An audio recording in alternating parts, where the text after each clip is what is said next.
Hi guys, welcome to my channel. Today we're going to be talking about how to change chords quickly in time.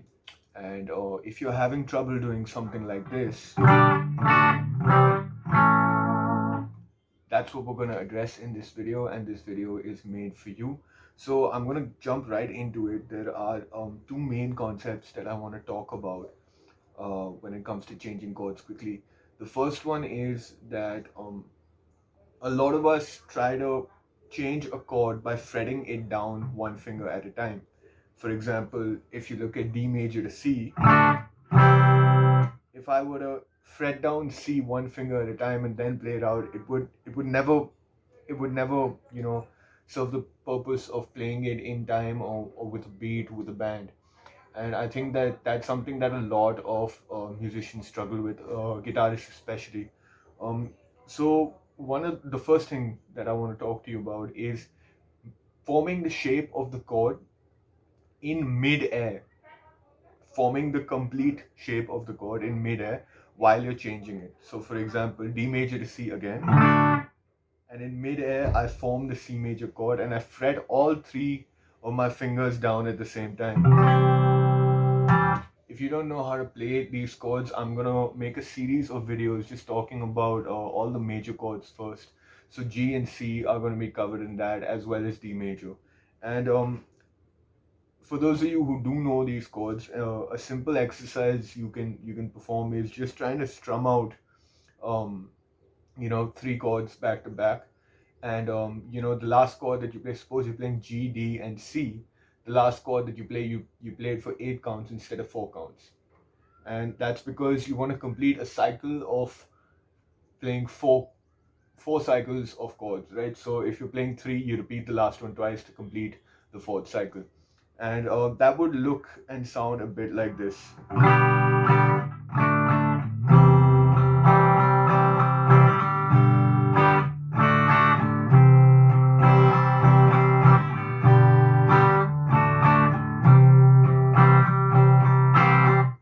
So if you notice there, I'm playing C major for twice as long as I played G major and D major. Um, and I'm also changing the shape of the chord and forming it before I actually fret down my fingers in midair. So I start with G, I form the chord shape of D in midair, I fret it down, and then I switch over to C with all three of my fingers coming down at the same time. So this is the first method you can use to do it, and it's advantages, especially if you've tried to fret down your weakest finger first in the shape of a chord, which could be a little finger or your third finger, or you've tried to do the opposite way, which is fretting down your first finger or your second finger first.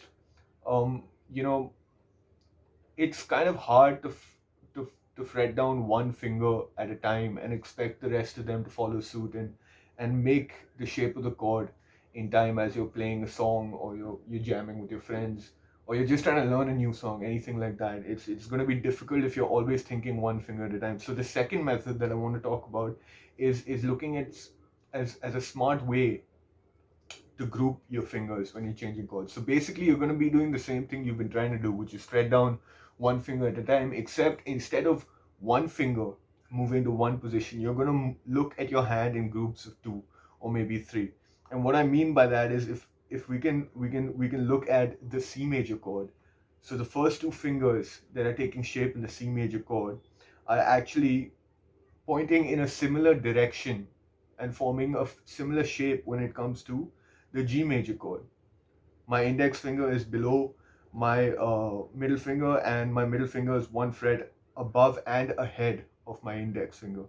And over here, there's a gap between the strings in the C shape. But the principal direction, and if I had to choose which of my fingers right now am I going to use as a group to move first into position, I know it's going to be my first finger and my middle finger that are going to follow suit like that. And similarly, every time you make a chord change, there are going to be, some common fingers that are going to point in the same direction, or logically you're going to look at your hand and you're going to work through your muscle memory and figure out which of them you want to move first. Another great example of this is E major and A major. So we got E major, and the second chord was A major. And all that I'm doing there is I'm taking my middle finger and my ring finger, my second and third finger, and I'm just dropping them down two strings. And then my index finger gets up out of the way and it comes above them to complete the A major chord.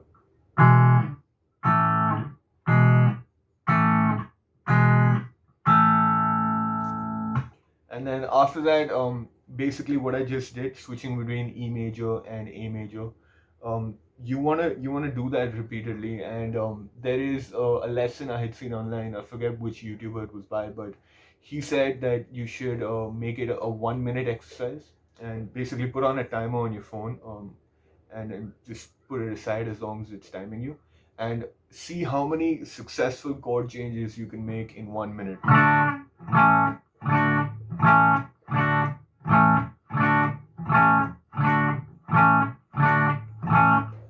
And try it with different permutations and combinations of chords, major chords into minor chords into major chords, major and major, minor and minor.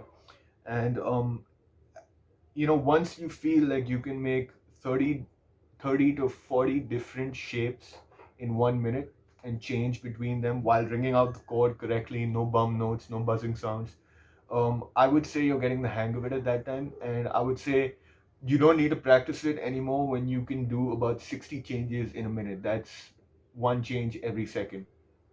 And so you can tangibly give yourself a goal every week that I started off and I started with say 15 changes in 1 minute because I'm a complete beginner. 2 weeks later I can now do 20. 3 weeks later I can do 22 or 25, and so on and so forth. You can map out your progression like this, and it's going to be a lot less frustrating if you set yourself these small goals. So that's my piece on changing chords, quickly, and being able to play them in time, being able to get to those changes in time.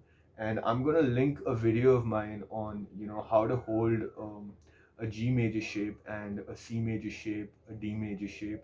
So they're gonna keep popping up on the right or left of this video. Please do check them out and have a look at them. There's gonna be a series on major chords first, so I hope you guys like that. If you like this video, please do like it. Comment and subscribe to my channel if you want more content like this. I only want to bring more content like this and make your journey of learning the guitar easier.